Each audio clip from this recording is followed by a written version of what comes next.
Hi, welcome to UK boutique. இன்றைக்கி நம்ம என்ன பார்க்க போகிறோன்னா, இன்ஸ்டாலே ட்ரெண்டிங்கான சாரீஸ் எல்லாருமே ரொம்ப லைக் பண்ணி எடுக்கிற சாரீ கலெக்ஷன்ஸ். குவாலிட்டி வைஸ் பார்த்திங்கன்னா ரொம்ப பெஸ்ட்டாக இருக்கும். அதே மாதிரி காஸ்ட் வைஸும் ரொம்ப கம்மியாக இருக்கும். ப்ரைஸ் என்னென்னு லாஸ்ட்டாக பார்த்துக்கலாம். இப்போ என்னென்ன கலர்ஸ் இருக்குதுன்னு பார்க்கலாம். ஃபர்ஸ்ட் என்ன பார்க்க போகிறோன்னா, ராயல் ப்ளூ கலர் பார்க்க போகிறோம்.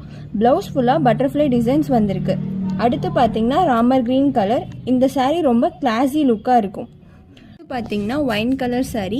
இதோட ப்ளவுஸ் பார்க்கவே ரொம்ப ரிச் லுக்காக இருக்குது. அடுத்து என்ன பார்க்க போகிறோன்னா, ரோஸ் கலர் சாரீ. இது கட்டினீங்கன்னா செமி சில்க் லுக் கொடுக்கும், ரொம்ப அட்ராக்டிவாக இருக்கும். அடுத்து பார்க்க போகிற கலர் டார்க் க்ரீன் சாரீ. ரொம்ப பியூட்டிஃபுல்லாக இருக்குது. மெயின் வந்து பார்த்தீங்கன்னா சாரியோட டேசல்ஸ் ரொம்ப அழகாக இருக்குது. இதில் ஒரு கலர்ஸ்லையும் 10 சாரீஸ் இருக்குது. இந்த சாரீஸ் பிடிச்சிருந்தா கீழே இருக்க நம்பருக்கு ஸ்க்ரீன்ஷாட் எடுத்து வாட்ஸ்அப் பண்ணி உங்கள் ஆர்டரை கன்ஃபார்ம் பண்ணிக்கோங்க. இந்த சாரீஸோட ப்ரைஸ் பார்த்தீங்கன்னா ஜஸ்ட் 5